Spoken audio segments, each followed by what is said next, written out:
Oh iya, bismillahirrahmanirrahim. Assalamualaikum warahmatullahi wabarakatuh. Alhamdulillahirrahmanirrahim.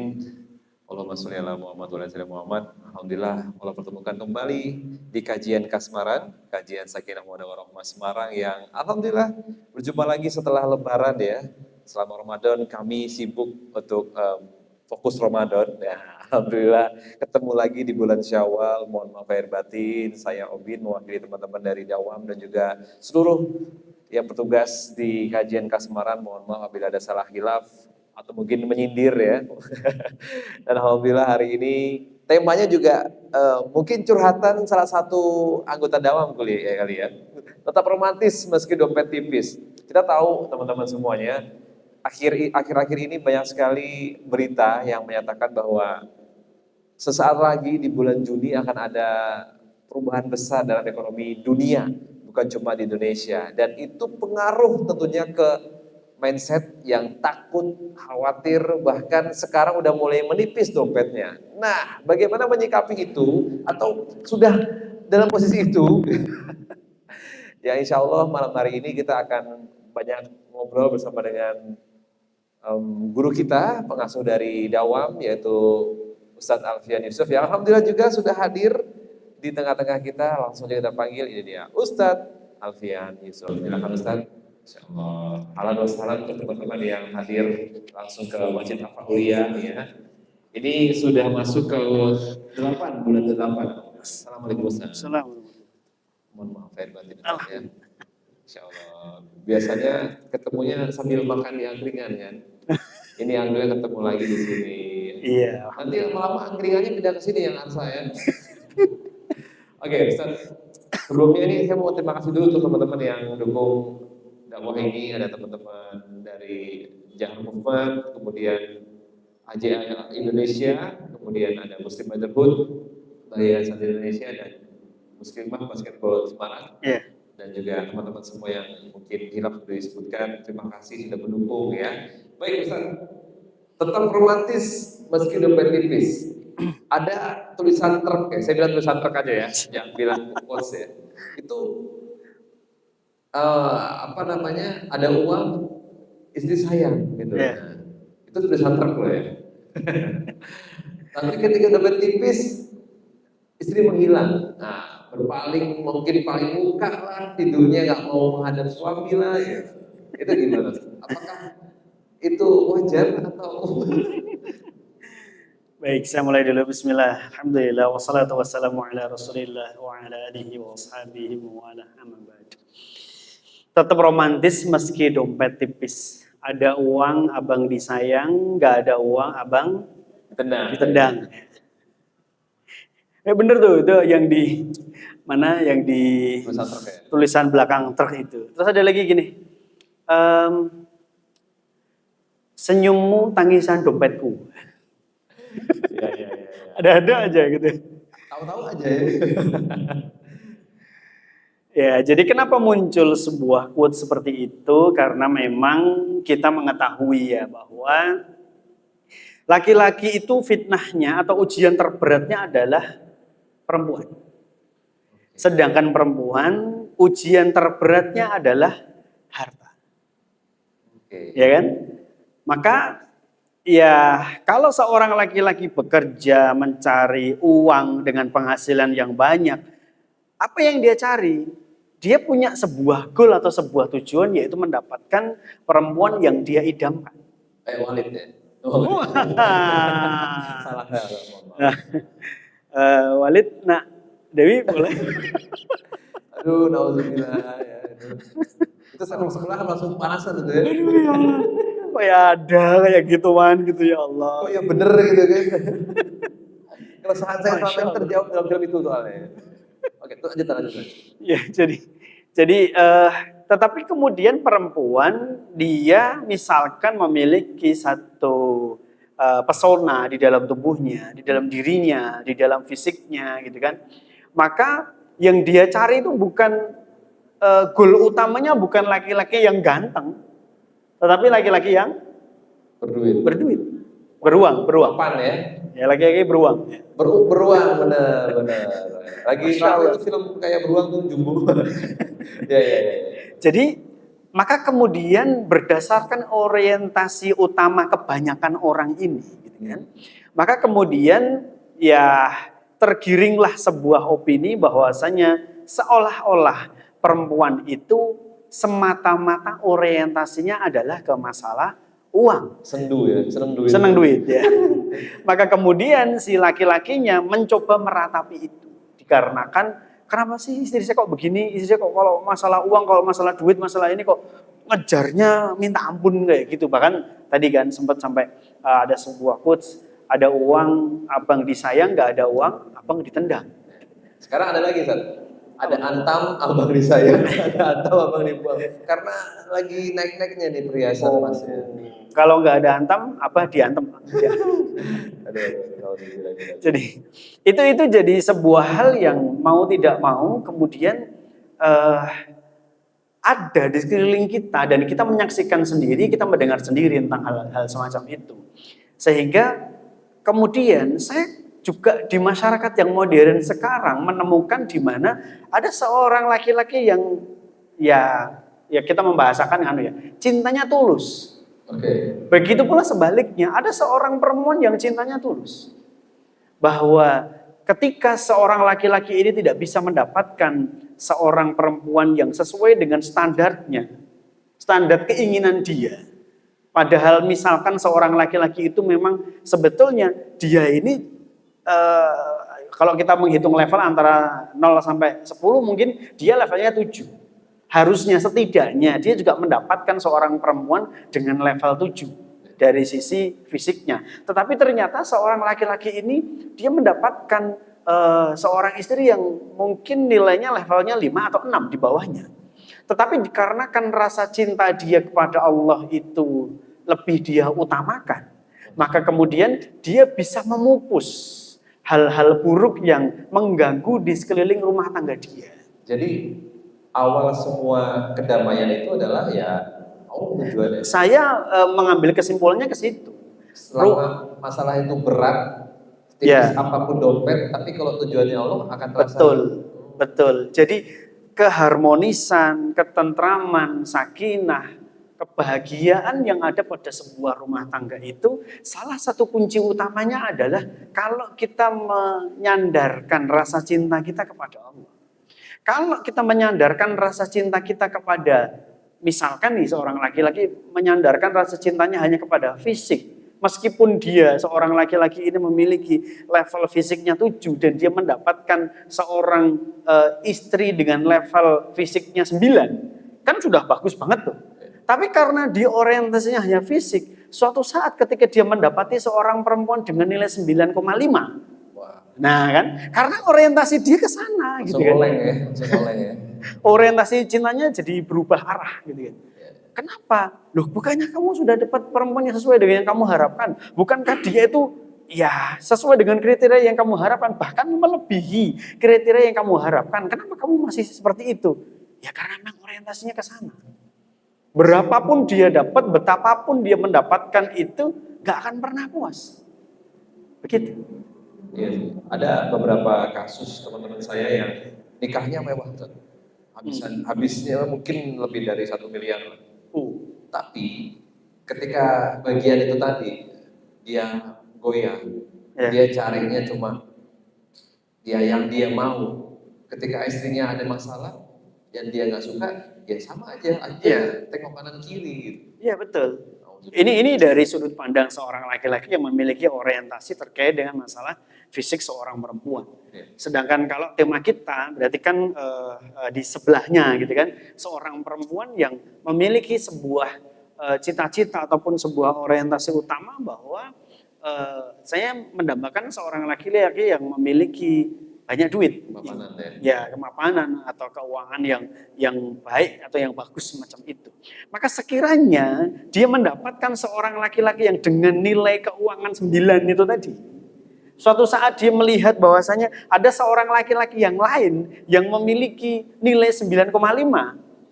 Ya, karena orientasinya adalah orientasi uang, orientasinya adalah harta, mudah sekali dia berpindah ke sana. Apalagi ketika ternyata suami yang dia miliki sekarang nilai hartanya bukan 9 lagi, sudah turun menjadi 4 atau 3. Lah, kalau ini ada yang mendekati seorang laki-laki yang nilainya 9,5, 9,9 misalkan kayak gitu. Kan akan tergoda, akan oleng lagi. Jadi kan kisah teman saya, Tan. Ini fakta teman-teman. Beliau itu seorang manajer di sebuah perusahaan bank. Ya. Terus atas izin Allah, beliau ini sadar akan riba dan lainnya. Akhirnya beliau resign. Wah, setelah resign, alhamdulillah dari istrinya mulai cari alasan untuk ya selesai karena jauh banget Ustaz dari gaji 2 digit menjadi setengah digit. Jadi benar-benar ya nggak tahu dia besok mau makan apa, sampai begitu Ustaz. Ekstrim banget dan akhirnya ditinggalin sama Iya sih, istrinya. memang hal semacam itu banyak terjadi terutama di beberapa tahun kemarin ya, ketika apa sih bahasanya hype atau vibe ya. Gelombang. Sebuah tren, Iya. tren hijrah itu sedang Hijrah. ya gelombangnya sedang luar biasa semacam itu, maka kemudian orang-orang memiliki kesadaran tentang ya terutama salah satunya terkait dengan masalah riba ya. Maka kemudian orang-orang berlomba-lomba untuk bukan berlomba-lomba. Mereka kemudian mencoba untuk resign dan mencoba untuk mencari sebuah pekerjaan yang baru. Ya, dan ternyata nggak selesai sampai di situ. Bahkan dulu sebetulnya salah satu tercetusnya kenapa kita itu membuat sebuah komunitas yang namanya Dawam. Dulu tagline-nya adalah sahabat hijrah. Salah satunya adalah untuk membimbing, untuk menemani saudara-saudara kita yang sedang berhijrah, yang bukan hanya dari dunia kelam gelapnya klub malam ataupun dari mereka-mereka yang bertato, tetapi juga dari teman-teman dari ex-perbankan. Sebetulnya ke sana arahnya. Karena kami berkecimpung di dunia yang di kanan kiri kami ada orang-orang yang semacam itu, termasuk beberapa foundernya Dawam juga ada yang orang-orang dari ex perbankan semacam itu mengalami sebuah kegoncangan hidup yang luar biasa. Dan beliau menyampaikan, teman-teman yang hijrah itu kalau nggak ditemani, mereka kasihan. Maka kemudian dipilihlah nama Dawam itu ya karena faktor itu. Karena Dawam itu maknanya adalah continue, berkesinambungan, terus menerus. Maka dakwah kita itu bukan hanya sekedar ngajak orang untuk hijrah, tapi yuk kami temani Anda ketika Anda berhijrah. Jenengan minta dibantu apa? Fikih muamalah, ayo kita belajar fikih muamalah. Jenengan mau dibantu apa? Motivasi berhijrah dengan kita menengok kisah-kisahnya para sahabat Rasulullah yang berhijrah dari Mekah ke Madinah, bagaimana penderitaan mereka, bagaimana berdarah-darahnya mereka, itu kan bisa untuk memotivasi semangat mereka ketika sedang turun semangatnya. Kemudian ketika ternyata kegoncangan itu juga menimpa pada rumah tangganya, yuk kita bekali dengan ilmu berumah tangga yang baik. Jadi sebetulnya munculnya Dawam itu karena itu sebetulnya. Jadi memang adanya permasalahan hijrah itu yang membuat Dawam ya, karena beberapa, mohon maaf ya, semoga ini tidak menyinggung teman-teman yang lain. Karena beberapa aktivis itu mereka hanya dalam tanda kutip, mereka hanya ngajak untuk hijrah. Tapi setelah itu ya urus ono dewe, ini ono masalah ya diurusi dewe. Nah itu yang teman-teman enggak pengen kayak gitu. Yuk, bukan sahabat itu jorokin ya. Ayo. Yuk, ya gimana ya? Ya, saya sudah hijrah tapi sekarang masalah saya begini-begini. Ya memang ngono kuwi, ya dilakoni. Ya enggak begitulah. Ya tetap harus kita bantu, kita dampingi, kita bisa bantu apa yo. Kita bantu semampu kita bekali dengan keilmuan dan seterusnya. Jadi dulu awalnya semacam itu. Maka kalau sekarang kemudian berkembang dakwah kita menjadi sebuah kegiatan hapus tato, kemudian nonton film sejarah Islam, itu karena sebetulnya dulu kita cerita tentang sejarah hijrahnya para sahabat, gitu kan. Kemudian ada kajian kasmaran, karena memang untuk memberikan bekal bagi saudara-saudara kita yang hijrah, sementara pasangannya belum siap untuk berhijrah. Maka yuk pasangan kamu, istri kamu diajak untuk ngaji bareng, kita duduk bersama, menimba ilmu bersama, mencoba satu frekuensi. Kalau satu orang bingung ketemu dengan satu orang bingung dan kemudian ketemu dengan seorang guru, insya Allah akan bisa lebih dikuatkan. Kan di sini bingung, sana bingung ya kan. Di tengah-tengah Pulau Jawa. Di sini bingung, di situ bingung, kemudian ketemu seorang aktivis yang ngajaknya cuma hijrah tok, tapi nggak pernah mikirkan bagaimana solusinya.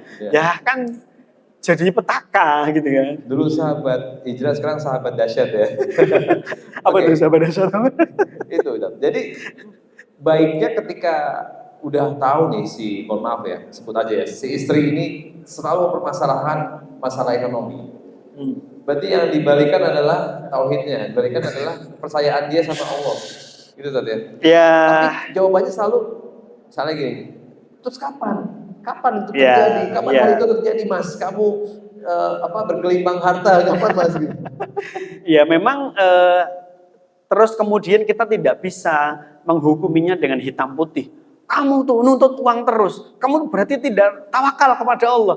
Itu juga keliru, jawaban kayak gitu juga keliru. Jadi jawaban ini bukan jawaban yang hitam putih semacam itu, tetapi ada gradasi yang ada di dalamnya bahwa ya ikhtiar, usaha, doa, tawakal, kemudian menghubungi orang yang memang mereka memiliki kemampuan untuk mengelola keuangan gitu kan, atau bisa memunculkan sebuah peluang-peluang usaha, punya koneksi yang banyak, itu harus ditempuh. Ikhtiar-ikhtiarnya harus ditempuh. Dan juga kemudian di salah satu sisi yang lain juga disampaikan tentang masalah tauhidnya, bahwa Allah Subhanahu wa taala memiliki nama dan sifat Ar-Razzaq yang membagi rizki, yang rizki itu tidak akan pernah salah alamat, gitu kan? Nggak akan pernah salah alamat. Rizki itu tahu di mana kamu bersembunyi, meskipun kamu bersembunyi dimanapun, kalau memang itu adalah jatah rizkimu, ya pasti nanti kamu akan mendapatkannya. Tapi terus kemudian tadi ya, jangan kemudian dalil-dalil ini dipergunakan untuk pembenaran kita, untuk malesnya, santai-santai, leha-leha, bermalas-malasan, tidak terus semacam itu. Dan banyak saya dengar tuh ucapan kalau ya kamu harus mengataskan diri untuk mendapatkan rezeki itu. Oh ya, sekarang betul. bagaimana Ustaz? Cara untuk mengataskan diri mendapatkan rezeki 1 miliar? Iya sih, memang saya cukup sepakat ya dengan kalimat itu ya, sehingga memantaskan diri untuk mendapatkan sebuah rezeki yang diharapkan itu memang harus dilakukan. Dalam arti begini, kita itu berikhtiar, berusaha dalam rangka untuk menampakkan di hadapan Allah, ya Allah, ikhtiar saya ini maksimal, ikhtiar saya ini optimal, tolong beri saya rizki sekian, karena memang saya ini ya orang-orang belum pada berangkat, saya sudah berangkat, orang-orang sudah pada pulang, saya belum pulang gitu loh. Artinya saya sudah mencoba untuk bekerja keras, saya mencoba untuk bekerja cerdas gitu kan. Dan kemudian berdoa kepada Engkau juga tidak aku lupakan, bertawakal kepada Engkau juga tidak aku lupakan. Hamba ini cuma memantaskan diri. Supaya Engkau menilai bahwasanya hamba ini pantas untuk mendapatkan sebuah rezeki senilai sekian. Jadi kalau kita mohon maaf mungkin gitu kalau boleh kayak Allah saya sudah datang ke tahajud jam 1 sampai jam 4 gitu nunggu subuh Iya. gitu. Enggak apa-apa Tan? Saya membahasakan itu sebagai sebuah curhat. Ya, Hmm. jadi memang baiknya ya pilihan kata yang kita sampaikan kepada Allah itu adalah tetap pilihan kata yang santun. Meskipun sebetulnya kita itu minta, tapi Iya. dengan kalimat yang santun. Karena Allah bukan vendor ya. Jadi kita Vendor. bukan vendor, jadi kita harus tahu diri juga. Ya. Iya. Jadi kesalahan manusia itu nggak minta sama Allah dan nggak datang ke Allah berarti. Ya. Kebanyakan seperti itu kan ya. Ya, seringkali mereka itu mengedepankan ikhtiar, mengedepankan usaha, kemudian kecerdasan mereka, koneksi mereka, dan mereka lupa sama Allah. Itu padahal sesuatu yang tidak Allah sukai. Allah itu senang ketika seorang hamba itu banyak minta dan memohon kepada Dia. Dan mungkin teman-teman ini yang lagi nonton, yang para suami yang diuji istri yang selalu tanda kutip menuntut, mungkin itu cara Allah buat uji juga ya. Kamu itu berbuat untuk istri atau untuk aku gitu ya. Bisa jadi juga semacam itu, karena memang hadirnya pasangan kita itu juga menjadi sebuah ujian bagi kita. Karena Apalagi ketika itu kaitannya dengan ini ya, dengan sebuah kodrat alami yang tadi saya sampaikan di awal, bahwa seorang perempuan itu memang memiliki sebuah orientasi untuk mendapatkan harta. Ketika hartanya itu tidak dipenuhi, ya mesti dia akan protes. Karena akan merengut ya. dan itu sesuatu yang alami, yang fitrah. Ya meskipun saya pernah, tadi belum saya selesaikan ya, saya pernah mendapati di kehidupan yang modern sekarang, ada seorang perempuan yang beliau itu cerita kepada istri saya. Ketika hendak memasukkan anaknya di sebuah pondok pesantren yang berkualitas, kualitasnya bagus lah menurut versi beliau. Itu kemudian untuk masuk ke pondok pesantren itu harus mengeluarkan uang sekian puluh juta. Padahal suaminya itu pekerjaannya ya dari sisi penghasilan dan pendapatan itu berat untuk memenuhi itu. Tetapi suami dan istri ini benar-benar bertekad, saya pengen anak saya yang pertama masuk ke pondok pesantren itu. Suaminya mengumpulkan uang dan tidak cukup. Maka kemudian istrinya melepaskan perhiasannya. Kalungnya dilepas, gelangnya dilepas, cincinnya dilepas. Itu si akhwat itu cerita pada istri saya sambil nangis. Istri saya cerita ke saya yang nangis. Bahwa ternyata ada uang abang disayang, nggak ada uang abang ditendang, itu memang berlaku secara umum. Tetapi ada pengecualian. Ada orang-orang, ada perempuan-perempuan yang hebat.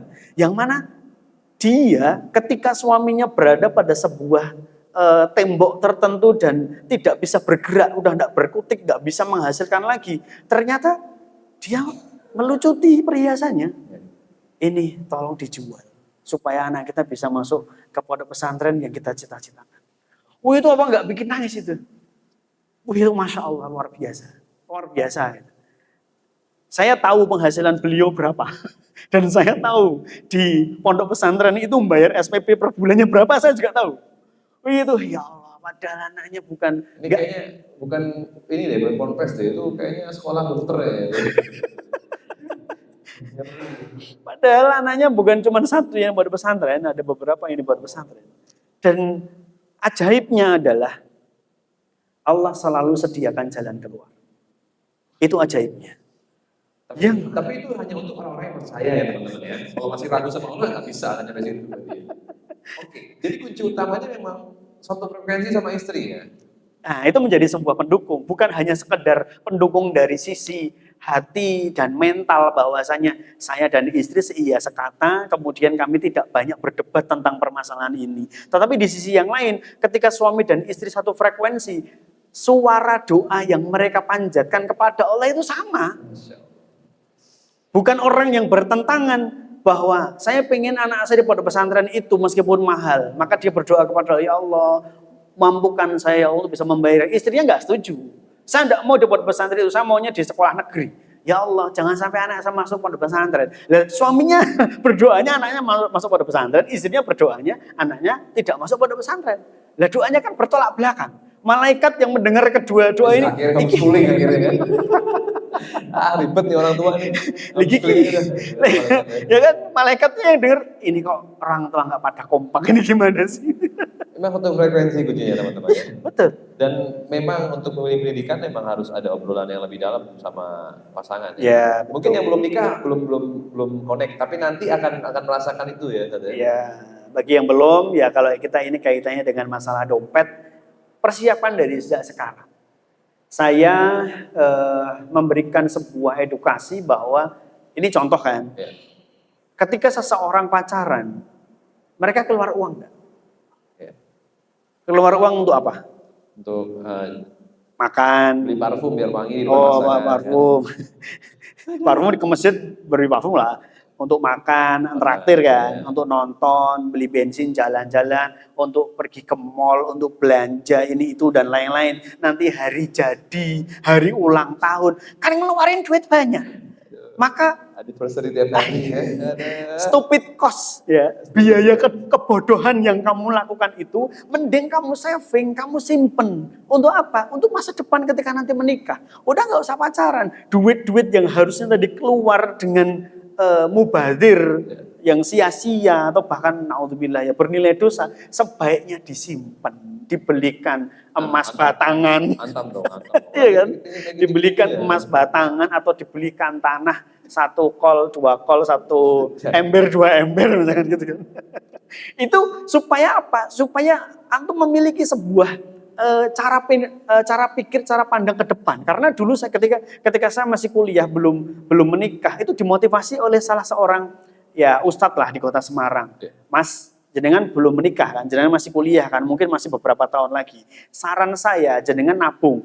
Wah ya susah nabung. Karena dia tahu saya sudah punya penghasilan meskipun saya masih kuliah.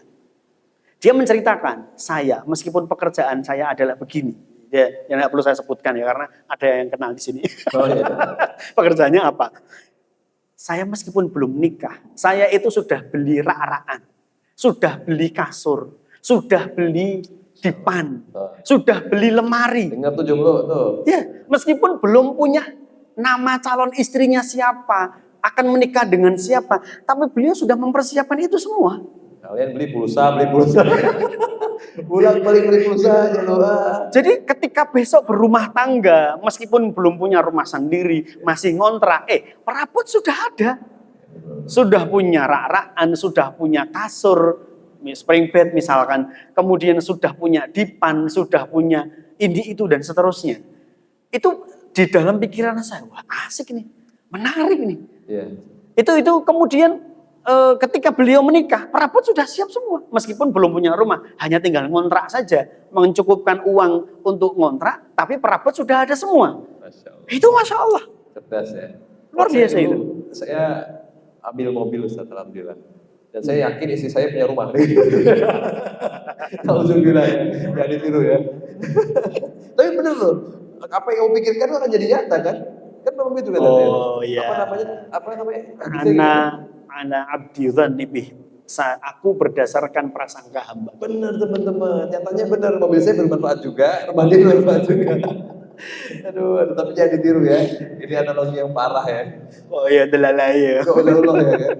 Tapi saya setuju teman-teman. Kalau kalian memang belum menikah, itu memang saatnya untuk banyak-banyak memimpikan dan banyak-banyak mengumpulkan sesuatu. Iya, dikumpulkan karena ya nanti teman-teman boleh ngecek lah. Kalau teman-teman kan insya Allah gak pacaran kan. Boleh ngecek ke teman-temannya yang berpacaran.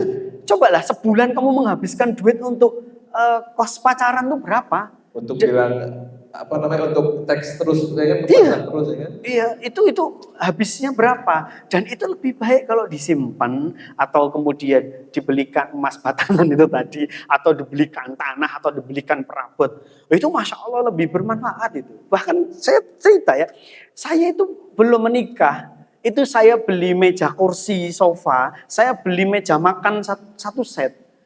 Itu karena belum punya tempat, ya udah saya taruh di rumah orang tua saya. Ya. Ketika saya sudah punya rumah atau membutuhkan itu, saya minta. Saya juga gitu kayak, "Mah, ini saya beli TV, makasih ya buat mama." Bukan mah. Bukan buat aku besok gitu ya. Buat saya besok. Kalau saya udah berumah tangga ini saya ambil gitu ya. Aduh, ternyata memang kita bukan cuma mempersiapkan kematian belum ada ya. Iya, mempersiapkan kehidupan. Kehidupan juga dulu ya. Dan apa yang ada dipikirkan kita itu memang bisa jadi nyata saat beneran. Bisa jadi akan seperti itu. Saya memang terus terang teman-teman untuk masalah iman itu masih naik turun saat itu ya. Sekarang berarti udah nggak ya? Naik terus. Sekarang turun terus. Jadi memang kita nih harus punya iman yang kuat saat ini. Kalau nggak punya iman dan yakin tuh nothing banget. Hidup itu kayak ya tadi kita bilang tuh uangnya itu. Ini kalau ngomong soal finansial ya, uangnya itu ya nggak kumpul. Ya. Uangnya pasti akan bilang kemarin setahun kerja dapat apa ya? Nggak tahu. Ya. Nggak tahu. Ya. Dan teman-teman sekarang yang belum menikah itu saatnya tepat untuk banyak-banyak ke masjid. Selain ketemu sama orang-orang yang nggak jelas ya kan, beneran nggak jelas tuh. Orang sholat begini kok jatuh, orang kan mau jatuh nggak jelas. Ini soal mau latihan tahanan tubuh. Kenapa sih ngantuk gitu? Iya kan, saya di belakangnya kayak dan di saat saya sebelum menikah itu ya ketemu ya perjuangan seorang ayah yang mohon maaf nih, di tengah jualan masih harus berhenti dulu sholat. Dan itu nanti akan membuat ketika kita udah jadi seorang ayah atau suami makin lebih kuat. Iya betul. Dan gimana caranya Ustaz biar kita selalu connect sama masjid?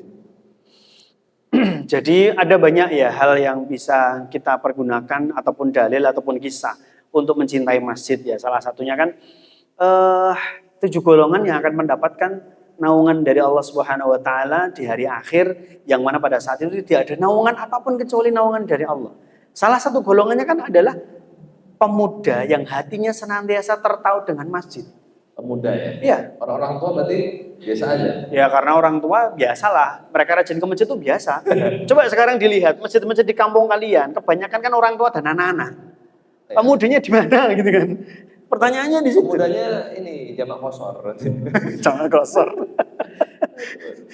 Masya Allah. Maka karena memang itu yang bilang Rasulullah menyampaikan seperti itu. Di antara 7 golongan itu salah satunya adalah pemuda yang hatinya senantiasa tertaut dengan masjid. Dalam arti apa? Ya, arti secara simpel adalah dia senantiasa rindu untuk mengerjakan sholat berjamaah di masjid. Dan dari situ insya Allah jodohnya dipermudah. Kenapa? Ibu-ibu yang melihat, ya Allah anak laki-laki ini kok rajin sekali ya sholat di masjid. Kayaknya cocok deh buat anak gadis saya. Oh kan gitu kan. Tapi niatnya jangan itu, gitu kan, nanti jadi nggak ikhlas. Mana ibu-ibu nih? Ibu-ibu mana nih ibu-ibu anaknya yang ngerti ibu-ibu gitu. Tapi mungkin teman-teman di sini juga yang belum nikah, yang cowok terutama pernah dalam fase yang saya pernah lakuin gitu kan. Namanya juga baru pertama ke masjid kan, masih lihat kanan kiri, orang lagi gitu kan. Minder juga. Nah ini gimana biar caranya ya terus niatnya memang benar untuk Allah gitu. Ya, jadi dikembalikan pada orientasi akhirat bahwa saya hidup di dunia ini tidak selamanya. Bisa jadi Allah mencabut nyawa saya bukan ketika saya sudah tua. Bisa jadi ketika masih muda. Kan banyak kan kasus-kasus orang yang meninggal ketika di usia muda. Maka ibadah yang baik itu jangan menunggu ketika sudah tua. Saat sekarang pun malah justru kita masih memiliki kekuatan, kesehatan, berangkat ke masjid itu luar biasa. Wong gunung aja didaki, lautan diseberangi, masjid dilewati. Lah kan gimana? Iya sih, orang ketika jatuh cinta itu kan apa aja dilakukan. Nah, kalau dia jatuh cintanya pada masjid, Masya Allah. Itu pengalaman yang luar biasa. Saya pernah punya pengalaman semacam itu. Karena dulu saya itu ikut majelis taklim, ngaji dari sejak SMP, itu diajak sama tetangga saya.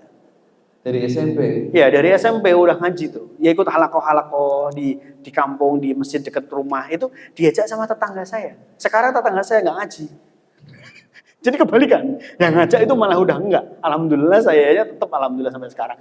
Dan itu sampai dia karena lokasi rumah dia lebih jauh dari masjid. Kalau dia mau ke masjid itu lewat rumah saya. Kalau subuh, saya senantiasa tidak mengunci jendela kamar saya. Meskipun ada teralisnya sehingga orang nggak bisa masuk, tapi ada teralisnya. Nah, yang dia lakukan adalah kalau ternyata saya belum bangun, dia ngambil lidi, kemudian kepala saya di gini-gini, bangunin saya untuk sholat subuh. Sampai seperti itu. Jadi hampir tiap subuh teman saya ini bangunin saya sholat subuh. Meskipun tetangga, meskipun bukan saudara. Itu Masya Allah itu, saya benar-benar terinspirasi betul. Dan kemudian ketika kami SMP satu sekolahan, tapi kemudian SMA sudah pisah gitu kan. Dia nggak satu sekolahan dengan saya. Maka dari situ kemudian ya pergaulannya sudah berubah, berganti dan seterusnya. Apalagi ketika sudah saya kuliah, dia langsung bekerja, langsung ke Bekasi gitu kan. Udah berubah itu. Sampai dengan hari ini berubah. Gitu kan. Tapi kami itu pada saat dulu itu dididik untuk sebisa mungkin sholat berjamaah di masjid. Jadi kembali lagi kuncinya memang masjid saja. Ya, salah satunya bagi kaum laki-laki adalah ke masjid. Terus ada yang pernah saya dengar juga, Ustaz, perbaiki sholatmu maka Allah perbaiki semua urusan kamu. Insya Allah lah, karena sholat itu adalah sebuah bahasanya gini ya, sesuatu yang Allah nilai pertama kali di akhirat. Maka ketika di akhirat itu sholat menjadi sesuatu yang dinilai oleh Allah pertama kali, ketika sholat itu baik maka semuanya akan dinilai baik oleh Allah Subhanahu Wa Taala. Begitu pula kalau di dunia, logikanya seperti itu. Kalau sholat kita di dunia itu baik, maka insya Allah Allah akan bersama kita. Insya Allah Allah akan mempermudah urusan kita. Meskipun dompet tipis, tapi kalau sholatnya benar, insya Allah akan akan mumet. Akan dipertebal ya, dompetnya tipis, akan dipertebal kesabarannya, akan dipertebal ide, gagasan, relasi, teman yang bisa setidaknya memberikan penyemangat atau memberikan peluang atau memberikan koneksi. Katanya kamu butuh pekerjaan, itu loh, saya punya teman lah. Ini kan akan Allah pertemukan dengan semacam itu. Orang-orang yang bertakwa, orang-orang yang menjaga sholatnya, insya Allah permasalahan-permasalahan yang dihadapi itu nanti akan Allah berikan solusinya. Nah ini buat teman-teman yang barusan kena PHK kan. Padahal kan Oh ini, lagi hype banget orang-orang pabrik atau pekerja yang ya, apa namanya masif itu di PHK. ya apalagi dengan adanya tarif baru itu ya. Alhamdulillah. Jadi memang Itu ngeri itu. yang paling gampang adalah terus deketin Allah. Ya. Perbaikin hubungan sama Allah. Ya. Meskipun ya kita diuji secara finansial dan itu bisa jadi Allah jaga kita dari rezeki yang supat atau yang Betul. itu tadi. Ya. Gimana cara membangun pola pikir yang Ya. sehat tanda kutip? Ya. Jadi begini, orang-orang yang menjaga sholatnya, orang-orang yang menjaga keimanan dan ketaatannya kepada Allah itu, insya Allah karena dia menjaga, maka dia akan terjaga dari mendapatkan sesuatu yang haram. Karena dia tahu itu sesuatu yang haram, tahu itu sesuatu yang subhat. Satu itu. Dan yang kedua, dia tidak terjerumus ketika sudah mendapatkan harta ya, tidak terjerumus untuk membelanjakan harta itu ke tempat yang salah dan keliru. Karena begini, orang-orang yang taat, mesti yang dia belanjakan itu nggak neko-neko. Secukupnya, sesuai dengan manfaatnya. Tapi coba orang yang nggak paham ilmu, orang yang nggak ngaji, punya uang, dibelikan sesuatu yang ngapain sih beli kayak gini, sesuatu yang manfaatnya nggak jelas. Beli mobil 5 gitu kan ya. Ya kan jadi pakai 1 kan ya. Iya. Atau apa sih ya, contoh apa ya yang mungkin dia memang butuh tetapi kok lebay gitu loh. Ya. Sehingga padahal dengan lebaynya semacam itu dia mengeluarkan biaya yang terlalu besar. Maka kan logika berpikir kita, ngapain kita membayar sesuatu lebih mahal untuk sesuatu yang fungsinya sama saja. Jadi indikator tanda kutip berkah itu memiliki atau apa namanya menggunakan titipan Allah yaitu harta dengan tepat gitu ya. Iya, betul. Ya, atau perumpamaan gini, air mineral kayak gini, 1 botol 600 ml ini, kita kalau beli di warung tetangga, berapa harganya? Taruh 3.000 gitu ya. 3.000, 4.000 ya, 4.000 lah. Tapi beli ini di klub malam, berapa Mas? Jadi pertanyaannya Ya kan Mas Obin kan tahu, saya kan nggak tahu. sekarang nggak tahu sekarang nggak tahu mungkin tahun-tahun tahu. Oh, beberapa tahun yang lalu lah, berapa coba? Kalau ininya 4.000, kira-kira di sana berapa? 20.000? 80-an. Hah? Makanya salah nanti. Taruhlah misalkan 80.000 kan? 80.000 itu paling murah. Ya. Itu yang kecil kan tapi. masa? Serius. Padahal air mineral. Ya makanya. Bener Mas? Kalau kayak Kamu yang mana? Kamu tempat yang mana? misalkan 30.000 lah. Padahal kita beli di tetangga sebelah kita 4.000. Itu berapa kali lipat untuk sesuatu yang sama, mereknya sama, fungsinya sama.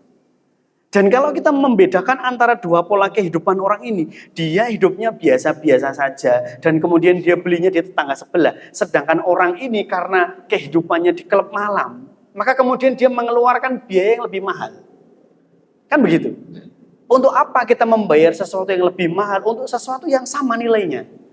Maka orang-orang yang bertakwa, ya ini bahasa sederhana saya yang tadi ya, mereka akan terjaga untuk membelanjakan sesuatu yang tidak terlalu berfaedah. Atau faedahnya sama, tapi dia bayarnya lebih mahal.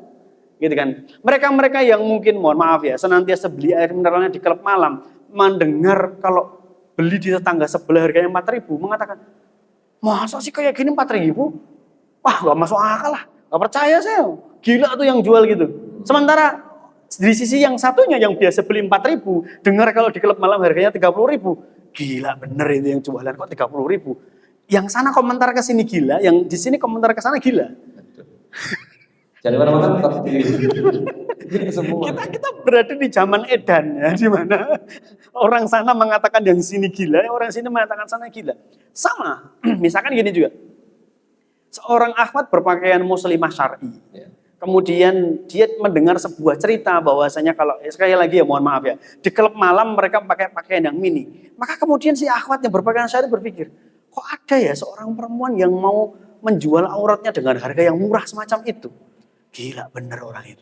Tapi ada yang dari klub malam yang suka biasa pakaian mini seperti itu. Kok mendengar ada informasi ada perempuan yang suka pakai pakaian yang syar'i, tertutup, rapat semacam itu. Gila, kok bisa-bisanya bisa kayak gitu. Jadi ini dua kutub yang berseberangan tapi sekarang bener-bener real ada. Ya.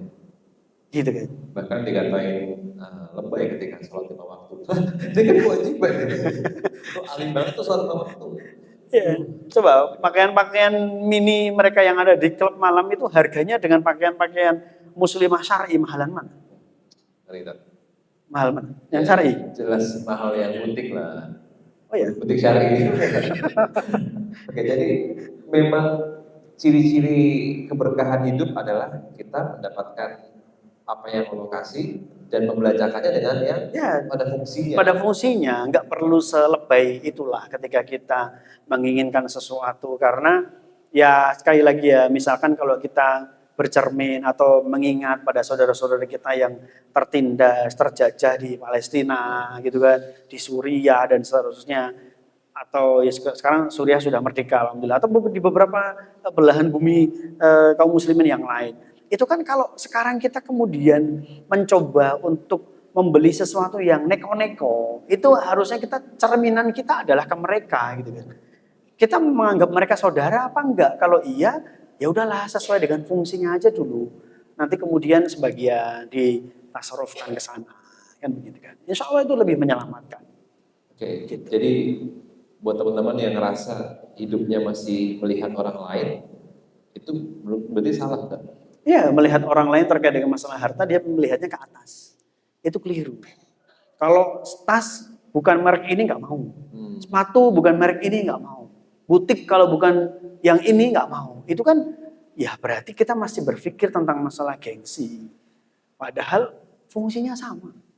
Gitu kan. Maka adanya kajian itu adalah membenahi pola pikir kita. Kita mencoba untuk tutup telinga terhadap komentar-komentar negatif orang-orang yang mereka tidak paham tentang ilmu. Kalau kita sudah paham tentang ilmu, meskipun mereka mengata-ngatai kita dengan kalimat ini, itu, kata-kata ini, itu, dan seterusnya, kita nggak peduli. Kenapa? Saya yakin bahwasanya ini adalah sebuah kebenaran kok. Kan gitu. Jadi penting banget teman-teman ketika sudah Allah kasih sinyal kita ini sering ke masjid, yaitu untuk berjamaah. Dan pentingnya bermajelis ya bisa tanya, saling tanya, dan ada guru, ada Quran yang dibahas, ada hadis yang dibahas, bukan dulu soal kepintaran atau akal itu saja. Dan gimana caranya agar seorang laki-laki ini bisa jadi pemimpin yang benar-benar percaya akan pertolongan Allah. Iya. Kalau kita berbicara tentang pertolongan Allah ini banyak ya. Ada beberapa amalan atau mungkin nanti bisa lah kita ke segmen ataupun di kajian selanjutnya ya. Ada beberapa kisah, ada beberapa dalil yang menjelaskan tentang pertolongan Allah yang Allah berikan kepada orang-orang yang beriman. Ya salah satunya ayat yang cukup populer ya di dalam Quran surat At-Talaq, "Wa may yattaqillaha yaj'al lahu makhraja wa yarzuqhu min haitsu la yahtasib." Barang siapa bertakwa kepada Allah, maka Allah akan berikan jalan keluar dari setiap permasalahan yang dia hadapi. Wa yarzuqhu min haitsu la yahtasib, dan Allah akan memberikan jalan keluar, Allah akan memberikan rezeki dari arah yang tidak disangka-sangka. Itu kan sebuah pertolongan dari Allah ya. Kebanyakan dari kita mentok permasalahannya ada di situ. Maka supaya kita yakin bagaimana berilmu, karena orang bisa yakin itu adalah ketika dia memiliki sebuah kesadaran tentang ilmu. Kalau dia tidak mendapatkan sebuah kesadaran, dia tidak mendapatkan sebuah ilmu yang bisa memotivasi dirinya, ya susah sekali. Ya, maka caranya adalah mengupgrade diri dengan menambah keilmuan. Oke, jadi kita berdoa untuk pencapaian dunia, ya, itu tidak mengapa saja. Tidak masalah. masalah ini. Tidak masalah, itu sesuatu yang boleh-boleh saja. Kayak yang viral kemarin kan, Apa tuh? saudara film Jumbo itu kan, ketika umroh dia bilang doanya semoga nanti jadi filmnya box office, terus penontonnya 3 juta, dan alhamdulillah lebih dari itu gitu. Oh gitu ya? Jadi itu tidak mengapa sebenarnya kalau kita Iya, tuliskan itu ketika lagi umroh atau ketika lagi doa. Iya. Doa-doa terkait dengan masalah dunia nggak masalah, apalagi ketika dunia itu bukan sesuatu yang mungkar, ya sesuatu yang nilainya mubah, itu boleh-boleh saja. Apalagi sebuah dunia yang bisa bernilai untuk mensupport akhirat kita. Itu insya Allah itu menjadi sesuatu yang kalau benar-benar Allah kabulkan, oh itu luar biasa. Bismillah teman-teman yang lagi ada ikhtiar, semoga bisa melanjutkan doa dengan baik ya kan. Ya. Dan ada nggak sih adab khusus untuk berdoa tersebut? Oh ada adab doa itu ada beberapa ya. Yang pertama ya usahakan diri dalam keadaan suci, kemudian menghadap kiblat, kemudian mengangkat kedua tangan, ya merendahkan diri di hadapan Allah, memuji kepada Allah Subhanahu Wa Taala, kemudian bersolawat kepada Rasulullah Shallallahu Alaihi Wasallam, kemudian ya lebih baik lagi ketika kita berada di tempat yang mustajab.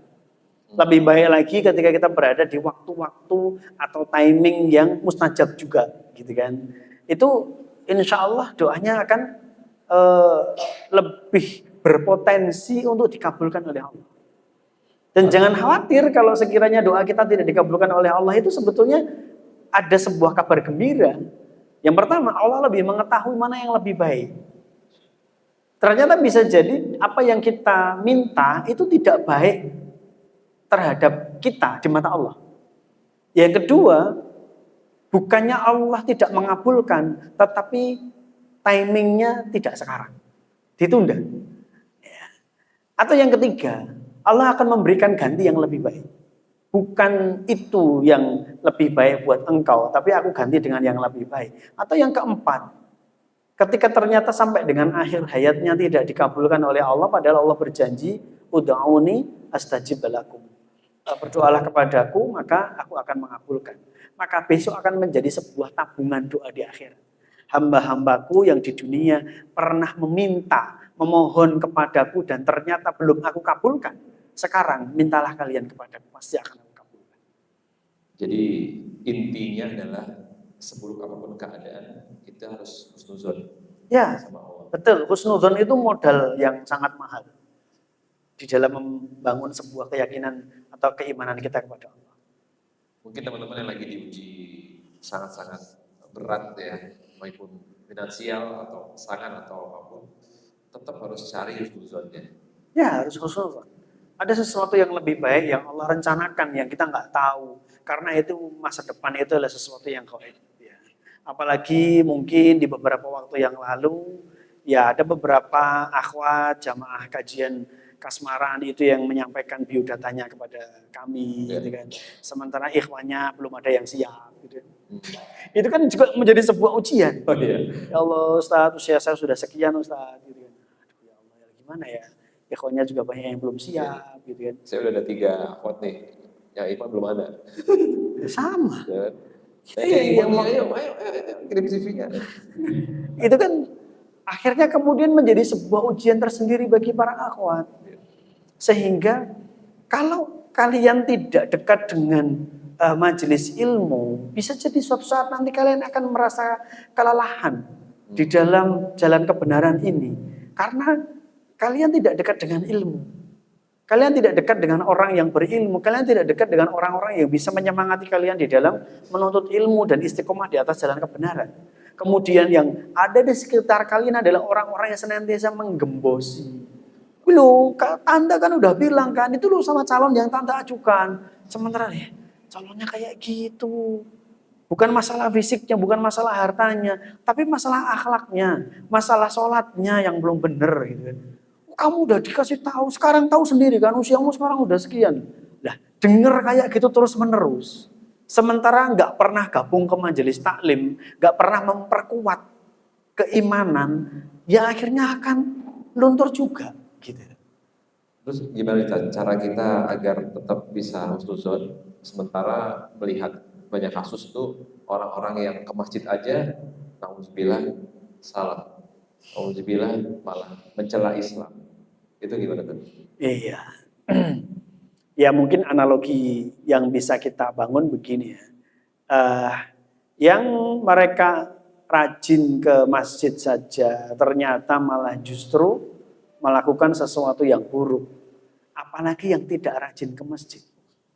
Bahasanya kan gitu. Allah saja mereka tinggalkan. Apalagi kalian. Ya kan? Seruan ke masjid bagi seorang laki-laki itu kan panggilan dari Allah itu. Loh, panggilan dari Allah saja mereka tinggalkan kok. Apalagi hanya kalian. Kan kemudian analoginya kan ke situ. Allah saja mereka campakkan. Apalagi kamu. Dalam banget. Ya kan? Ya begitulah. Maka ketika Allah itu tidak menjadi sesuatu yang kita utamakan, yang terjadi adalah ya kemungkaran-kemungkaran, keburukan-keburukan yang akan senantiasa terjadi. Tapi terus terang teman-teman, di sekitar saya itu banyak yang tinggal di masjid aja telat banget sholatnya. Jadi ngeri sekarang tuh. Tinggal di masjid. Tinggal di masjid, Ustaz. Nauzubillah min dzalik. Memang kita ini udah berada di ujung, Ustaz.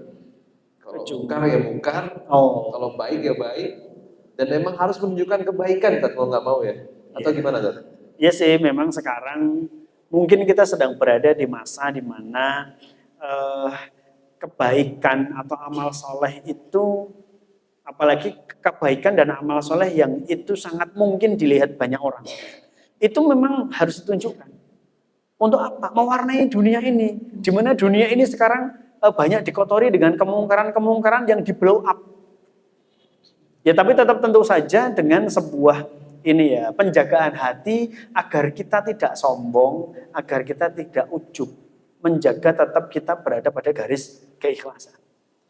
Oke, jadi kalaupun kita posting sesuatu kebaikan, pasti ada kebaikan lain yang kita tutupin gitu ya, yang kita rahasiain gitu ya. Ya, ada amalan-amalan pribadi yang itu menjadi amalan rahasia. Baiknya seperti itu, karena ya ada beberapa yang saya kaji itu bahwa orang-orang yang memiliki amalan rahasia, itu Masya Allah itu akan mendapatkan sebuah karunia yang besar dari Allah Subhanahu Wa Taala. Karena ada amalan-amalan yang tidak kita blow up ke umum, hanya diri kita sendiri yang tahu. Saya pernah dengar itu kisah siapa ya? Ya generasi ulama-ulama terdahulu. Dia puasa Daud, tapi anak dan istrinya di rumah tidak ada yang tahu. Bayangin, puasa Daud selama 20 tahunan kalau nggak salah. Anak dan istrinya nggak ada yang tahu kalau dia puasa Daud. Kenapa? Ya budaya zaman dulu ya, nggak ada sarapan ya. Ketika disuruh makan oleh istrinya, bawa bekal aja. Bawakan bekal. Jadi kalau pas hari itu dia puasa, bekalnya dibawa, diberikan kepada pengemis yang ada di jalan. Oh, itu kalau istrinya tahu, langsung tuh ya, perang dunia kelima ya. Oh, jadi mas selama ini kalau sekarang. Tapi pada saat dia tidak berpuasa, ya sudah bawa bekal, nanti siang dia makan buat dirinya. Pada saat dia berpuasa, bekalnya dikasihkan pengemis yang ada di jalan, nanti mau pulang, dia beli roti atau beli makanan, dia makan sebagian, dan kemudian sebagiannya dia bawa pulang. Jadi gak ketahuan kalau hari itu dia puasa. Berangkatnya pagi, pulangnya sore. Ya kayak orang zaman sekarang lah. Jadi ternyata dia merahasiakan ibadah puasa Daudnya itu. Masya Allah. Ya kecuali pada saat tertentu ya, misalkan bepergian, keluar kota bersama keluarga, atau sedang sakit, itu memang beda. Tetapi pada saat rutinitas seperti biasanya, dia menjalankan ibadah itu. Dan dia merahasiakan itu. Bahkan orang rumah aja nggak tahu. Nggak tahu. Nah, itu luar biasa itu. Mungkin mulai hari ini yang udah dengar nih, Allah mudahkan untuk punya amal rahasia, bahkan keluarga aja nggak tahu. Luar biasa itu. Ada beberapa kisah, salah satunya itu, kemudian ada kisah yang lain, cicitnya Rasulullah ya, Ali Zainal Abidin atau siapa. Setiap tengah malam itu biasa memanggul gandum, diletakkan di pintu-pintu para fakir miskin dan para janda. Para janda yang kekurangan ya. Hampir setiap tengah malam itu seperti itu, dan setiap pagi hari para fakir miskin dan janda-janda itu ketika mereka membuka pintu mesti ada gandum. Ini siapa? Kemudian setiap kali itu mesti di depan rumahnya ada gandum. Siapa ya orang yang bersedekah dengan cara seperti ini? Gak ada yang tahu. Semuanya penduduk desa itu semuanya gak ada yang tahu. Mereka bisik-bisik seperti itu. Gak ada yang tahu. Jangan-jangan orang kaya di sekitar gak ada yang tahu. Dan gak ada yang mengaku seperti itu. Sampai kemudian beliaunya meninggal dunia. Ketahuannya itu meninggal dunia. Caranya apa? Yang pertama adalah setelah beliau meninggal, gak ada yang meletakkan gandum di depan pintunya orang-orang miskin dan para janda yang duafa itu tadi. Dan bukti yang kedua adalah pada saat jenazahnya itu dimandikan, di pundaknya sini ada bekas sebuah bahasa kita ngapak-ngapal. Karena saking seringnya dia pakai tiap malam atau dini hari untuk memanggul gandum. Oh, berarti selama ini beliau. Dan dia ngasih, dia ngantar sendiri. Ya. Dan itu nggak ada yang tahu itu, masyarakat kampung itu luar biasa. Bila teman-teman mungkin bisa ditiru ya, mulai dari ST 3000-an tuh ya. Oke, silakan teman-teman yang mau tanya boleh tulis di kertas atau mau langsung angkat tangan, boleh ya. Sambil nunggu pertanyaan dari jamaah yang ada di sini, Ustaz. Gimana cara kita agar bisa tetap husnuzon sama apa yang dikasih Allah kita? Padahal itu berat. Bahkan nggak pernah kepikiran ini ujian kok ada di depan kita sekarang. Iya. Di Al-Baqarah 216 ya. Bisa jadi kamu mencintai sesuatu padahal itu buruk buatmu. Dan sebaliknya bisa jadi kamu membenci sesuatu padahal itu baik buatmu. Itu kan sesuatu yang sebetulnya harus dalam-dalam kita pahami betul. Ada kalanya kita suka pada sesuatu tapi itu tidak baik buat kita. Ya dalam kehidupan kita sehari-hari contohnya apa? Sesuatu yang kita suka tapi tidak baik ke depannya buat kita. Misalnya apa? Pekerjaan yang dilakukan sekarang mungkin. Oh ya, itu. Atau mungkin lebih simpel lagi makanan lah ya. Makanan yang banyak mengandung gula. Itu kan kita senang banget ya, minum sesuatu yang manis itu kan senang. Tetapi ternyata jangka panjangnya itu tidak baik buat kita. Atau mungkin anak kita senang dengan gadget dan seterusnya. Tapi kita tahu bahwasanya itu tidak baik buat kamu. Ya, maka hal ini harus kita pahami supaya kita tetap bisa berhusnuzon kepada Allah. Dan yakinlah bahwasanya yang menjadi takdir dari Allah itu adalah sesuatu yang paling baik buat kita. Sebagaimana perkataan Imam Ali bin Abi Thalib, kalau aku menginginkan sesuatu dan ternyata itu terwujud, maka aku senang. Tapi ketika ternyata aku menginginkan sesuatu dan itu tidak terwujud, aku lebih senang. Kenapa? Karena pilihan Allah nggak pernah salah. Aduh berat banget. Dalam banget. Berat banget itu. Gak semua orang bisa melakukan yang semacam itu. Saya pertama kali memahami ayat Al-Baqarah 211 itu langsung diuji Allah, langsung di-T mobilnya. Wah, gitu kan. Ditabrak pas lagi sayang-sayangnya kan. Dan memang benar, mungkin karena cinta sama kebendaan yang berlebih itu membuat Allah jadi ngasih sinyal. Betul. Ketika kita mencintai sesuatu dengan berlebihan, maka bisa jadi Allah akan menguji kita dengan yang kita cintai itu. Dan sebaliknya, kalau kita membenci sesuatu dengan berlebihan, bisa jadi Allah akan menguji kita dengan sesuatu yang kita benci itu. Itu menjadi sebuah pelajaran kehidupan yang sangat berharga itu kalau kita mau kadang suka merenung terhadap sesuatu yang kita benci dulu ya. Saya dulu benci ketika mama saya nanya kan, kamu pengen punya istri kayak gimana? Ya istri yang sekota aja mah. Nah, ngapain istri jauh-jauh luar Jawa gitu kan, malah bujuku Pontianak. Jadi memang kita nggak boleh benci teman-teman. Ya. Apalagi cinta dan benci yang gak ada alasan yang sesuai dengan syar'i gitu kan. Hanya like and dislike aja. Dari dulu benci sama wanita anak tunggal, saya benci sekali Ustaz. Tidak tahu kenapa. Dan ini istri saya anak tunggal teman-teman. Memang begitu ya. Dan mungkin sebaliknya ada seorang laki-laki yang senang bercita-cita pengen punya istri yang anak tunggal, malah nggak dapet. Dapatnya angkakin ya, nomor tambah ya. Adanya ada 7 ya. Masya Allah. Allah ya. Jadi memang kita nggak boleh benci dan terucap, Ustaz ya. Sebetulnya cinta dan benci yang sekedarnya saja itu mubah, boleh-boleh saja. Yang tidak boleh itu mencintai berlebihan dan membenci berlebihan. Apalagi cinta dan benci secara berlebihannya itu tidak sesuai dengan syariat atau melanggar syariat. Teman-teman mungkin yang pernah umroh, pernah ngerasain itu ya. Saya waktu pas lagi dikasih apa namanya, waktu umroh, saya lagi suka satu barang, Ustaz, pemberian istri saya, sepatu waktu itu kan. Saya bilang di depan, habis sholat, keren banget sepatunya ini. Bener, Ustaz. Gak lama kemudian hilang, teman-teman saya tuh pulang nyeker dan Panas. pas jadi lalu lagi panas-panasnya. Waduh, kaki dengan aspal yang sangat panas itu dengan suhu 40 derajat itu. Wah.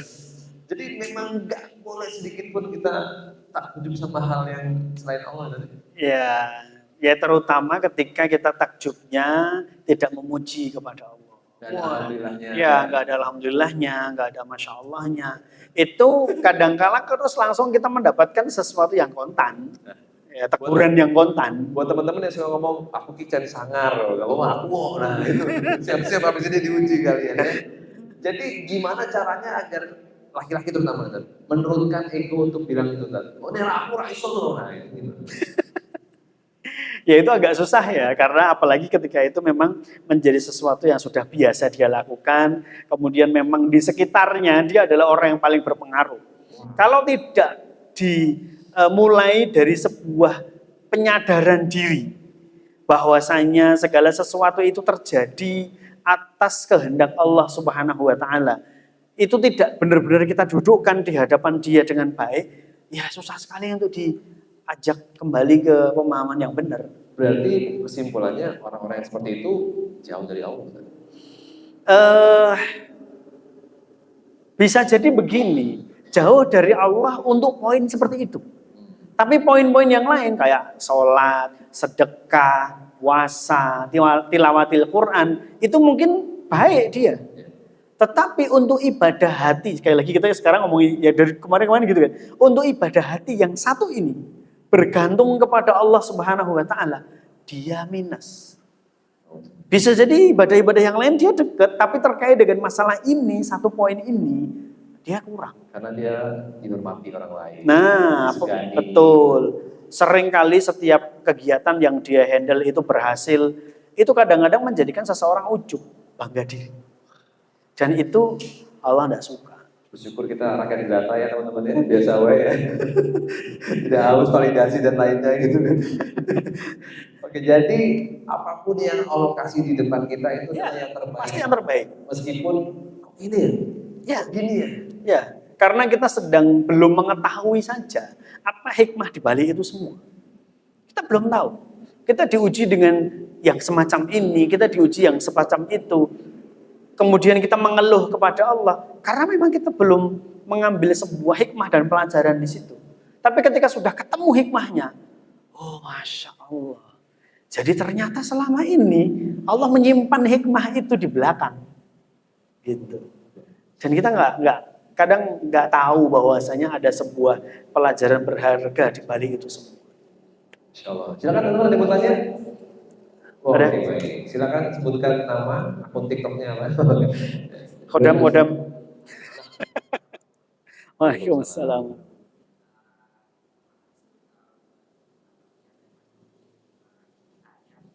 Namanya siapa? Azam. Azam. Azam sih nomor gue. Azam.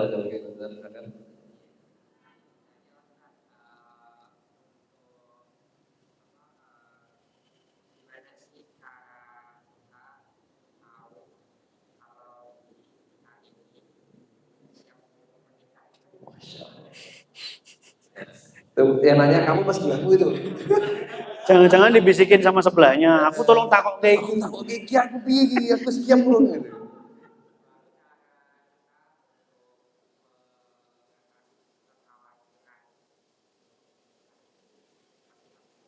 Oke. Mas Hasan usia berapa? Mau 20. Mau 30. Oh, mau 30. Lah mau nggak 30? Jangan gitu, jangan dituntut, jangan gitu, serem banget. Mau nggak 30? Serem banget. Serem banget.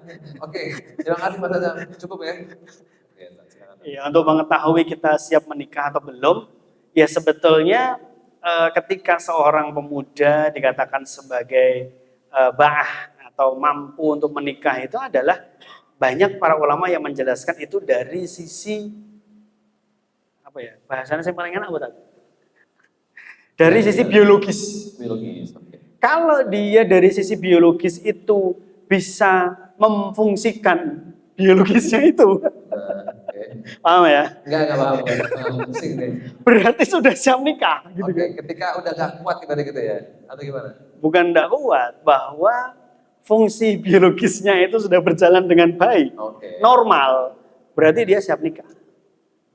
Karena memang itu adalah sesuatu yang harus disalurkan. Karena kalau tidak, ya ada banyak dampak-dampak negatif ya. Penyakit, kemudian ini, itu, dan seterusnya. Ya. Itu menjadi sesuatu yang harus disalurkan. Satu dari sisi biologis, tapi kemudian juga ada penjelasan-penjelasan yang lain untuk melengkapi ya. Terkait dengan masalah keilmuan. Jangan kemudian kita merasa, wah aku siap nih. Buktinya apa? Wah aku wis dari sisi biologis sudah oke, sudah siap. Tapi ternyata nggak paham ilmu. Lah gimana? Kamu udah mempersiapkan apa untuk pernikahan kamu? Mahar apa? Maharnya apa? Maharnya mas kawin. Harus apa? Lah berarti kamu belum berilmu. Jadi bekali diri dengan ilmu, dengan mungkin kalau kita membahasakan dengan bekal-bekal keilmuan pranikah. Kemudian menjadi seorang suami atau menjadi seorang istri itu haknya apa, kewajibannya apa, perannya bagaimana, itu juga harus diketahui. Jadi satu dari sisi biologis, yang kedua dari sisi ilmu, baru kemudian yang ketiga mungkin kita bisa menambahkan dari sisi finansial. Meskipun itu bukan sesuatu yang mutlak harus begini, enggak. Kalau Islam merupakan sebuah agama yang simple sebetulnya. Ketika rukun dan syarat sah pernikahan itu sudah terpenuhi, ya sudah, itu sudah sah. Ya cuman kadang-kadang memang lingkungan sekitar kita, orang-orang yang ada di sekeliling kita, itu yang kemudian menambah tambah berat persiapannya. Lho engko prewete piye? Mau rasa nganggo prewete anggere sah, udah selesai.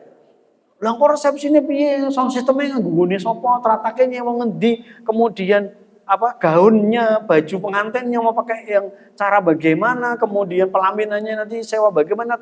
Periasnya siapa? Itu kan kita sendiri yang mempersulit itu. Dari sisi syariat itu ketika rukun dan syaratnya udah terpenuhi sudah. Kalau memang kita memiliki keterbatasan dari sisi finansial, ya sudah. Ya ditambahkan dikit aja lah, sing pantes wae dan ndak usah bikin yang wow itu tadi. Karena khawatirnya akan membebani kita. Karena ada beberapa yang saya dengar itu orang yang memaksakan diri untuk menyelenggarakan sebuah resepsi pernikahan dengan wah, akhirnya terus kemudian hutang. Kemudian nggak bisa mengembalikan, terus kemudian terlilit hutang. Nah itu kan sesuatu yang bukan wajib, sesuatu yang bukan menjadi rukun dan syarat sah, kok diperjuangkan dengan sedemikian rupa, ya kan?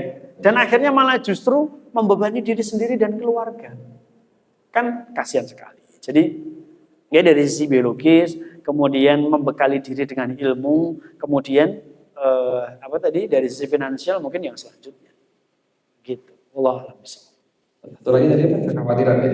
Oh ya, kekhawatiran. Memang kekhawatiran itu sesuatu yang dibisikkan oleh setan, apalagi ketika sekarang kita berada di akhir zaman, di mana sekarang bentuk-bentuk perbuatan dosa dan maksiat itu ditawarkan oleh setan dengan sedemikian rupa indahnya. Sehingga kemudian menjadikan diri kita kalau mau menikah itu jadi khawatir, jadi takut, jadi nggak pede. Bagaimana supaya kita bisa meminimalisir yang semacam itu?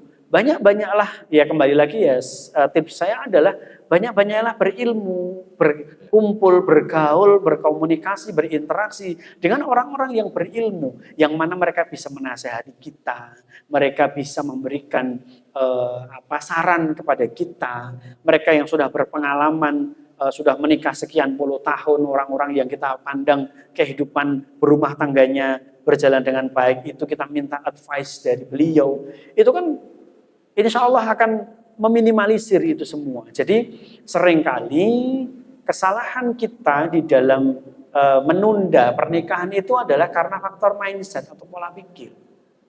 Kekhawatiran nanti begini, nanti begitu, nanti begini, nanti begitu, gitu kan. Itu adalah sesuatu yang dibisikkan oleh setan. Atau mungkin kita bisa menambahkan dengan zikir pagi dan sore, ya, yang mana di situ ada sebuah doa, Allahumma inni a'udzubika minal hammi wal hazan. Ya Allah, aku berlindung kepada Engkau dari ketakutan dan kegelisahan. Ketakutan dan kegelisahan yang tentang apa? Tentang masa lalu dan masa depan. Yang itu senantiasa membayang-bayangi kita terus. Dan seterusnya ada beberapa ya. Minal hammi wal hazan, minal ajazi wal kasal, minal jubni wal bukhl, wa min ghulabati dani wa qahri rijal. Tapi kalau terkait dengan masalah kekhawatiran, ya pikiran-pikiran buruk di masa lalu dan masa depan, itu yang di kalimat pertama itu tadi, minal hammi wal hazan. Itu insya Allah dosisnya pagi dibaca 3 kali, sore dibaca 3 kali. Nah, zikir pagi dan sore dibaca 3 kali ya, Mak, dosisnya. Insya Allah. Ya, saya jadi ingat Pak Fazal ketika ketemu istri saya itu di usia 29. Oh, Mas Obid? Saya 29. Dan ketika tahun 2015 itu, saya nggak tahu mau nikah kapan, dengan siapa. Tapi ketika ditanya mau nikah kapan, insya Allah akhir tahun ini. Saya bilang gitu, Ustaz. Duitnya sekondi, ada aja. Yeah. Ada aja. Terus sebelum saya ketemu istri saya ketemu salah satu jamaah tabligh itu yang sudah senior juga, yang saya sampaikan memang udah puluhan tahun dia menikah. Dia bilangnya begini, ya, kamu tahu kewajiban seorang suami apa? Kamu tahu nggak gimana caranya jadi imam yang baik? Kamu tahu nggak fungsi masjid apa? Saya gituin. Kamu tahu nggak jaga sunnah tidur gimana? Jaga sunnah-sunnah, wah langsung. Iya. Ternyata dengan kita belajar memperbaiki itu, ya akhirnya Allah ketemukan dengan apa yang kita butuhkan. Dan masya Allah, Ustaz, saya pertama kali kenal istri saya, akhirnya menikah, dia cuma bilang gini, kamu sehari berapa jus? Waduh, saya langsung, mau lagi. Oke, nggak mau lagi gitu. Dan memang begitu, Ustaz, akhirnya terpacu. Loh, ini ada Jumat, kamu nggak baca Al-Kahfi? Mau lagi. Kamu waktu itu nggak baca Al-Quran? Waduh, mau lagi.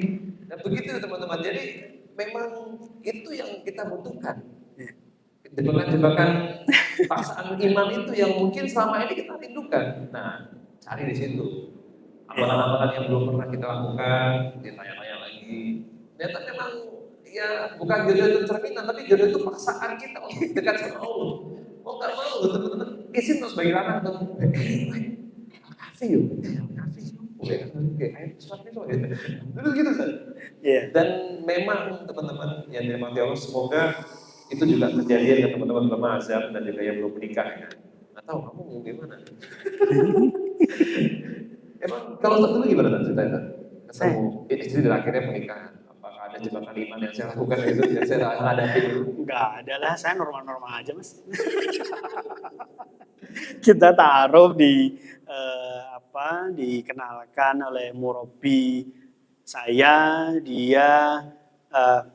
murabi saya itu bahasanya gini, murabiyah istri saya itu adalah istri dari murabi saya. Okay. Jadi guru ngaji saya dan guru ngaji istri saya itu suami istri. Dan mereka memang biasa menjadi tempat para ikhwan dan akhwat untuk proses menikah. Ya bahasanya IGD dan UGD. IGD ini gimana? Enggak. Istri gawat darurat gitu ya. Ini ikhwan gawat darurat pengen segera menikah. Kalau UGD, ukti gawat darurat yang pengen segera menikah. Gitu. Kalau dicatat ke ponsel tuh ya. Iya. IGD, ikhwan gawat darurat gitu. Itu UGD. Karena bagus nih. Ya kadang-kadang seperti itu kan. Ada para ustadz-ustadzah yang memang mereka punya banyak murid dan kemudian mereka menjadi tempat untuk mencari jodoh gitu kan. Sehingga kemudian kurikulum vitae itu disampaikan kepada mereka. Nah, antara mereka suami istri kemudian rembukan ya diskusi. Si A ini kayaknya cocoknya dengan si B, si ini cocoknya dengan si ini cocoknya dengan si ini. Dan kemudian ketika saya mengajukan itu, ketika ternyata istri saya, ya qadarullah ya, saya mengajukan data itu sekali dan langsung jadi. Istri saya juga sama, mengajukan data sekali langsung jadi ya dengan saya itu. Saya nggak pernah berproses dengan akhwat manapun, istri saya nggak pernah berproses dengan ikhwan manapun gitu. Jadi ya qadarullah dibikin seperti itu. Saya lebih siap menikah. Ini kebalikan ya, kalau rata-rata kan akhwat lebih siap, ikhwannya belum siap. Saya lebih siap menikah, tapi istri saya belum. Karena kondisi keluarganya belum siap. Saya siap, keluarga saya sudah siap. Maka kemudian cari akhwat yang lain aja. Enggak, antum itu cocoknya sama ini. Waduh, lais kayak. Lah terus sampai kapan saya menanti? Wah, kan bahasanya gitu ya. Saya harus menunggu sampai kapan? Kayak dibuat sinetron dulu. Sampai kapan itu kan? Ya nantilah. Terus kemudian ya istri saya mendesak pada keluarganya dan seterusnya. Sampai kemudian ya cukup lama kok saya menunggu itu. Saat nggak ada akhwat yang lain toh. Enggak. Bagi saya dan istri saya, antum cocoknya sama si Itu akhwat ini. berapa puluh tahun Ustaz? Ya setahunan adalah. Setelah kami ta'aruf, ya, kemudian dia menyampaikan berdiskusi lah ya. Kemudian ternyata istri saya juga masih bilang, Bapak dan Ibu belum siap ketika saya menikah dalam waktu dekat. Sebenarnya itu siap juga. Sampai menunggu 9 bulan baru akhirnya. Saya masih ingat dari ta'aruf itu bulan Maret kalau nggak salah, saya menikah bulan Desember. Karena menunggu sampai keluarganya saya siap. Pada saat itu memang ya konon katanya dulu tahun 2005 itu meskipun terjadi gempa di Klaten, Jogja. Itu meskipun istri saya rumahnya bukan Klaten dan Jogja tapi terkena dampak. Sehingga rumahnya ya agak meleot atau agak gimana lah ya, saya juga nggak tahu. Karena begitu saya datang di sana rumahnya sudah direnov. Oh, berarti itu mempersiapkan rumah. Masya Allah. Padahal rumahnya itu ya bukan rumah yang kami tempati. Oh, kita tinggalnya di Semarang. Masya Allah ya. Jadi ya masing-masing punya cerita sendiri. Kalau ya kadang-kadang saya juga berpikir ketika saya mengampu materi kasmaran ini yang terjadi pada diri saya atau rumah tangga saya, itu yang sebaliknya. Yang Mas Obin ceritakan tentang kondisi mungkin di keluarganya Mas Obin atau yang terjadi di lingkungan sekitarnya, itu ternyata berkebalikan dengan saya gitu loh. Beda ya, kok bertolak belakang ya. Tetapi dari situ kan ada sebuah pengayaan materi bahwa hidup itu nggak selalu seperti itu. Pasti tetap ada kelokan-kelokannya. Ya begitulah. Life is never flat. Masya Allah. Saya belum tahu tentang pandai menunggu ya. Kalau saya mah nggak mau. Loh karena ustadznya bilang cocoknya sama ini. Nah, ketika saya dikasih data istri saya, loh Ustadz kok cuma satu, nggak ada pilihan loh, 2 atau 3, saya milih. Gaya banget ya. Istighfar. Berarti saya rasanya beruntung Ustaz ya. Saya ketemu istri itu Agustus akhir, terus akhirnya ketemu namanya September, Desember menikah. Berarti Rata-rata kan begitu kan, perempuan itu pengen segera supaya anaknya segera dinikahi. Laki-lakinya yang bilang besok gitu terus. Sementara saya sebaliknya, karena memang saya menilai diri saya sudah ya dari sisi ya mohon maaf ya, dari sisi finansial pada saat itu cukup, walaupun sekarang ya berat. Lah nah oke. buat Anda dan juga teman-teman semuanya, laki-laki yang nantinya akan ketemu wanita yang diizinkan mau jadi jodoh, jangan pernah meremehkan Allah ya. Saya dulu ketemu istri itu benar-benar ya di ATM yo tipis-tipis banget teman-teman. Dalam berumah tangga mesti ada yang seperti itunya juga ada. Dan saya selalu khususnya ada rezeki menikah. Itu kan. Dan alhamdulillah hampir sebulan itu deal yang saya nggak pernah dapat nominal sebesar itu sampai sekarang pun saya nggak pernah, belum pernah. Mungkin di sini pernah mungkin ya di sini. Dan itu benar-benar Mas Azam dan tidak teman-teman semuanya itu masya Allah. Saya sampai sekarang mikir kok iso ya lah Allah ada Allah pasti bisa. Betul.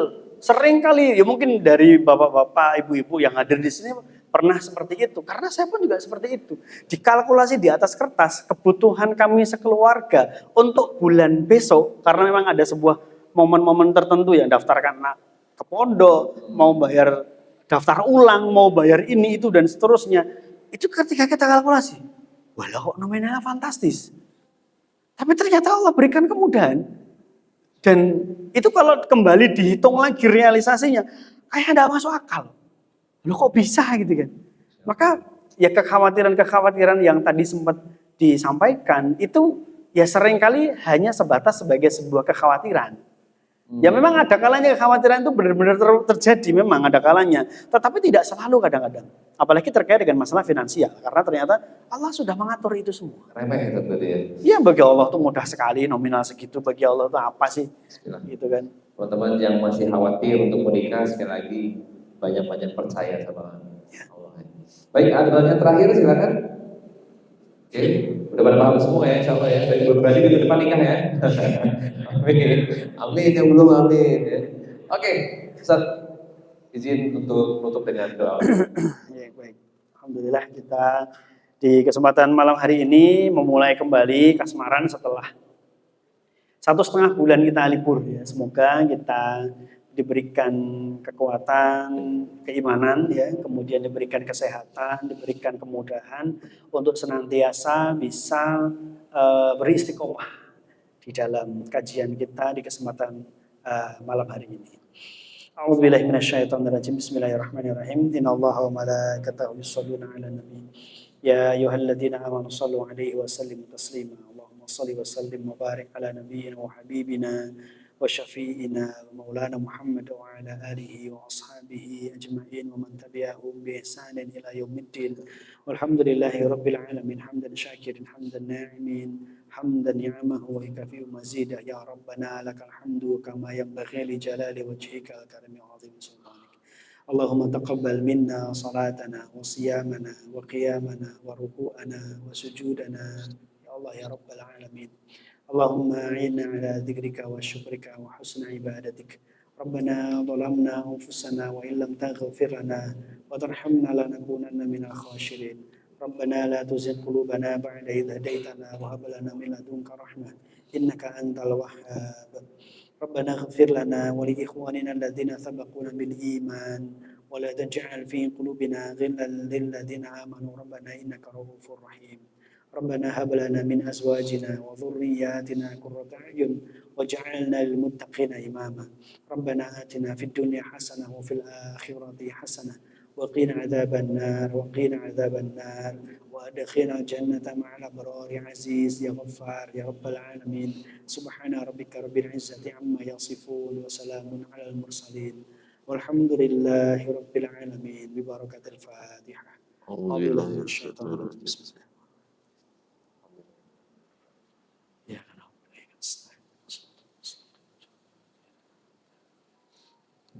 Amin, amin, Amin, amin, amin.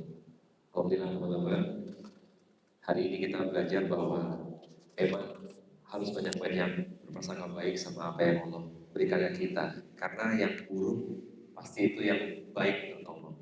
Dan kitanya yang sok tahu kita dan kitanya yang gak sabar untuk mendapatkan atau menginginkan yang kita mau. Semoga Allah izinkan teman-teman semua yang sedang bertanya-tanya kapan aku menikah, segera bertemu dengan jodoh terbaik ya.